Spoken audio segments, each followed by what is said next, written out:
te dar uma sugestão. Ouse ser diferente dos outros. Ouse ser único. Ouse pensar, ouse fazer pergunta. O rótulo é igual de todo mundo, esse é rebelde. Começa a olhar o porquê que Darwin virou o inimigo de Deus. Ele era da igreja anglicana, para você ter uma noção. Começou a ficar revoltado com Deus. Ele achou que Deus não podia tirar nenhum ente dele, familiar, que ele perdeu. Ele foi ficando enfurecido com uma coisa chamada hipocrisia, que é o que mais tem no mundo religioso. E aí, uma das maiores mentes do mundo, que poderia ter sido um grande missionário, que poderia ter sido um grande avivalista, um grande pregador, o que fez? Ele pegou essa ira dentro do coração dele e transformou no inimigo de Deus e fez uma raça de gente odiar Deus. Você sabe o que a igreja fez? A igreja criou o maior monstro, a maior religião de todos os tempos. A religião tem esse poder. Então a religião é chamada ciência. E esses caras têm raiva de Deus, têm raiva da Bíblia, tudo por causa desses enteados. E aí você começa a estudar, por exemplo, Karl Marx. Quantas pessoas, sem entender, entregam a vida nesses movimentos, igual de Karl Marx, de Engels, de Antônio Gramsci. Tudo por quê? Karl Marx se rebela contra o pai. Pai é um religioso. Uma coisa triste que você tem que saber, você olha para a vida de Adolf Hitler. Hitler se levanta contra o próprio pai.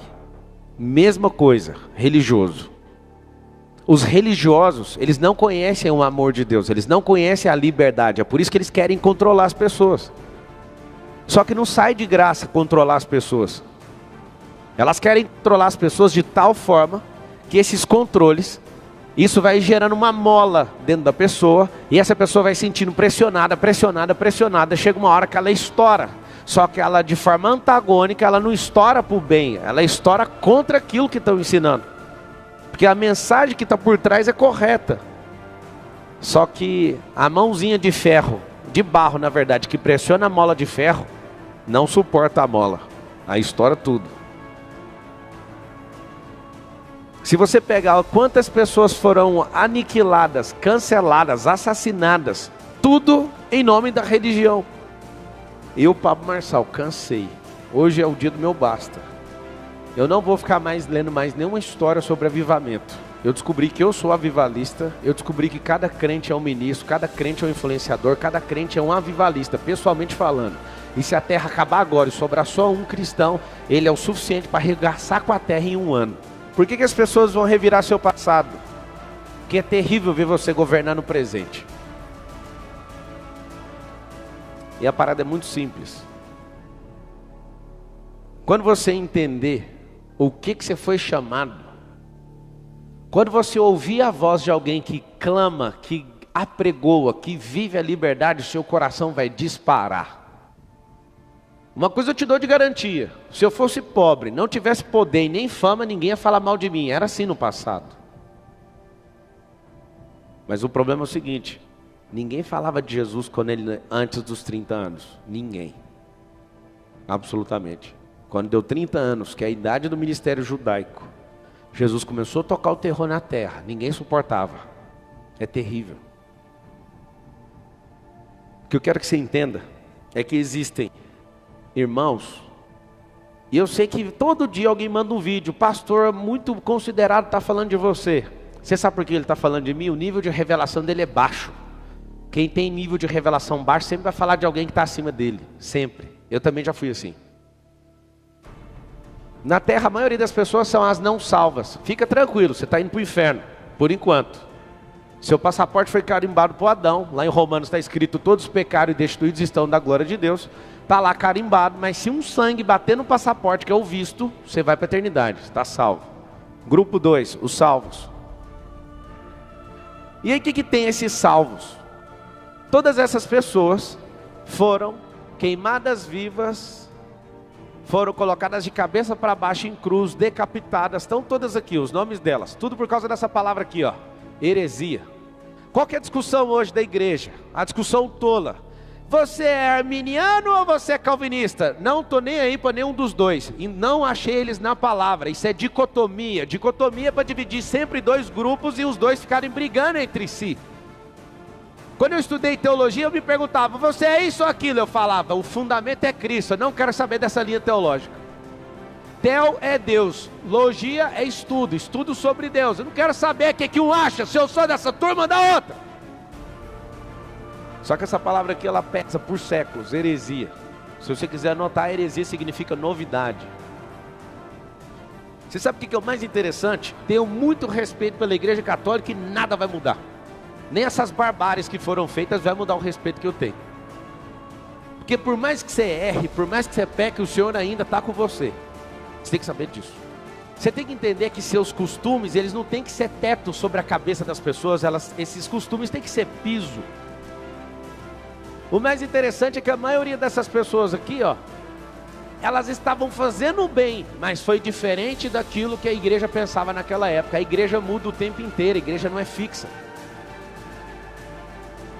As revelações que alguém tinha em 1300 tem nada a ver com o que tem hoje. Você que é católico, você tem que perguntar para o seu padre, tá? A Bíblia não vem em primeiro lugar. O que vem em primeiro lugar na Igreja Católica é a interpretação de São Tomás de Aquino, Santo Agostinho e grandes nomes lá do passado. E ai de você se você questionar o que eles estão falando. Eu, enquanto teólogo, posso falar uma coisa. O teólogo que eu mais respeito no mundo é católico. Não tem nenhuma cólera aqui contra religião nenhuma. Inclusive tem 6.000 usando a Bíblia como base.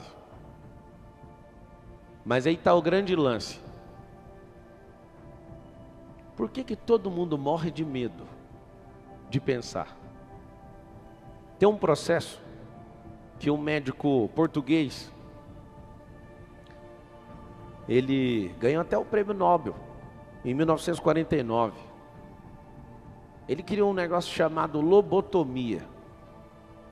Ele vinha com um prego e enfiava bem aqui, ó, acima da glândula lacrimal, no centro aqui da cabeça, furava o lobo central, pré-frontal, e ele colocava uma divisão nos dois com esse prego, um prego desse tamanho. Pessoas que davam trabalho, tinha esquizofrenia, tinha um monte de coisa, como não tinha remédio, ele criou essa técnica, ele furava bem aqui, e foi assim, disseminado mundialmente a lobotomia.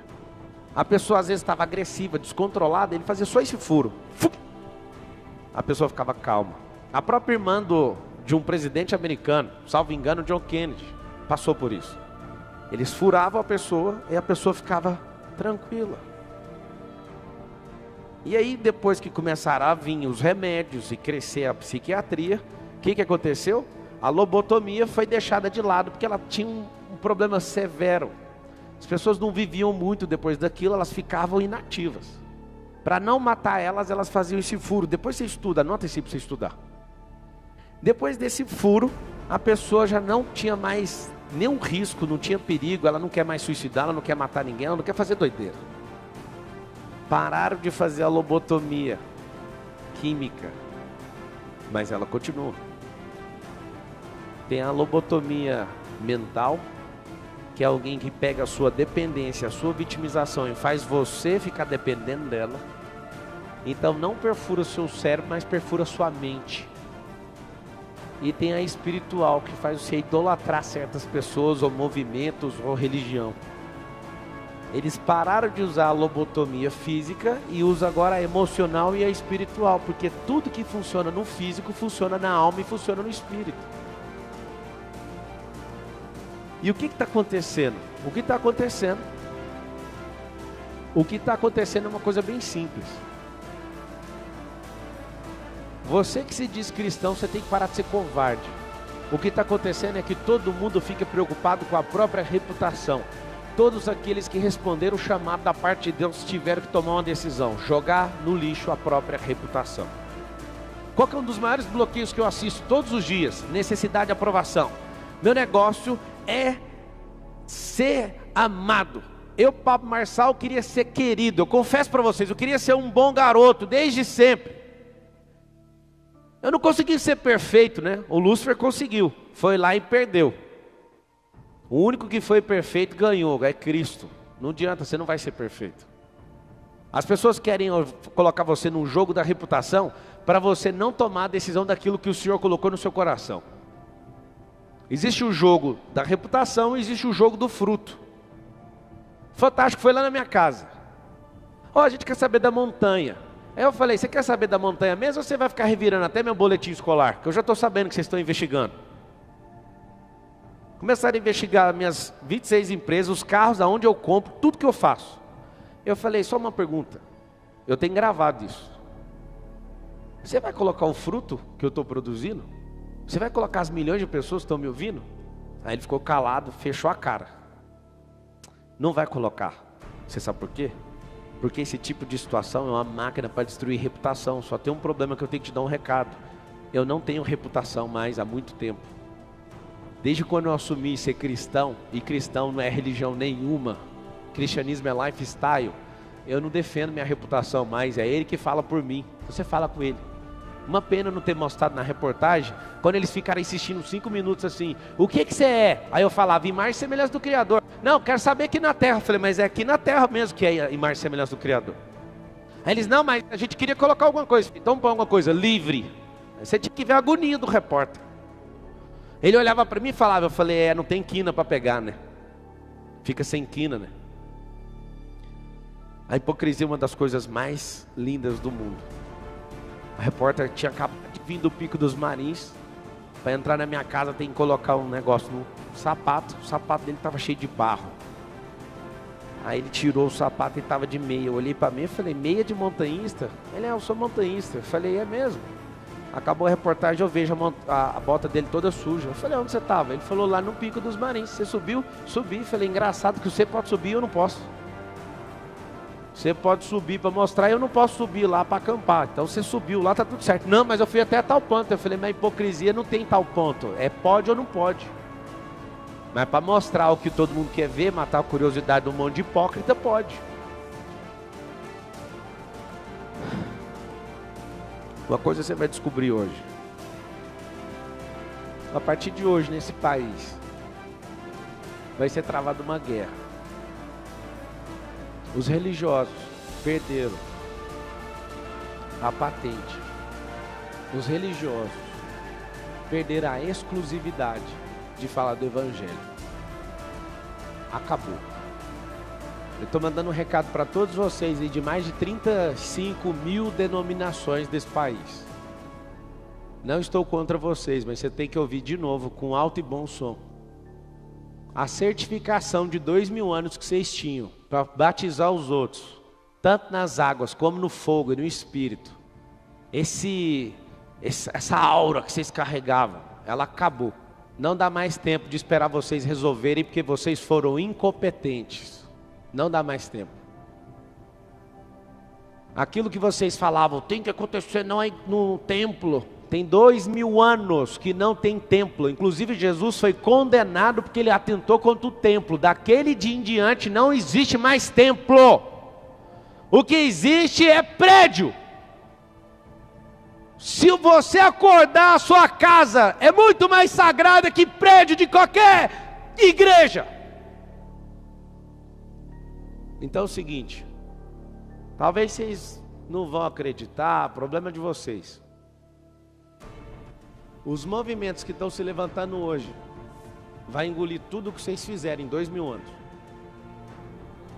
Porque empresários que estão me ouvindo agora vão abrir suas empresas.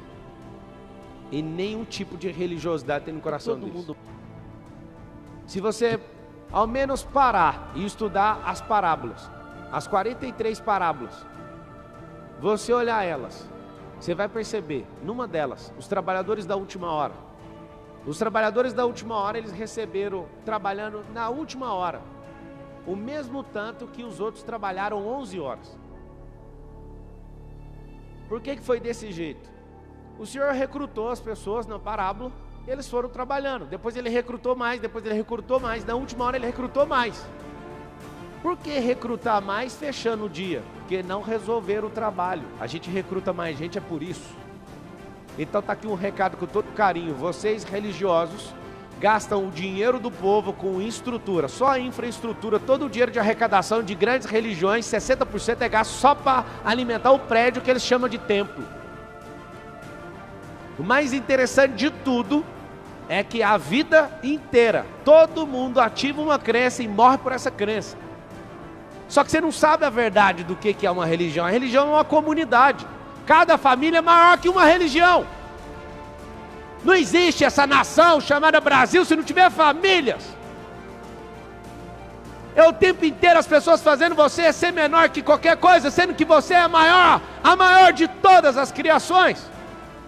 Você é a imagem e semelhança do Criador. Não é essa religião aí não. Pablo tem 6.000, qual está certa? Anota aí, nenhuma. Cada uma defende os seus próprios interesses. Cada uma dessas igrejas fica falando, eu não concordo com o que o outro está falando, quem te perguntou? Acaso você não sabe que você é de uma tribo, outra é de outra tribo? Respeita as tribos. Mas no final a gente é uma tribo só.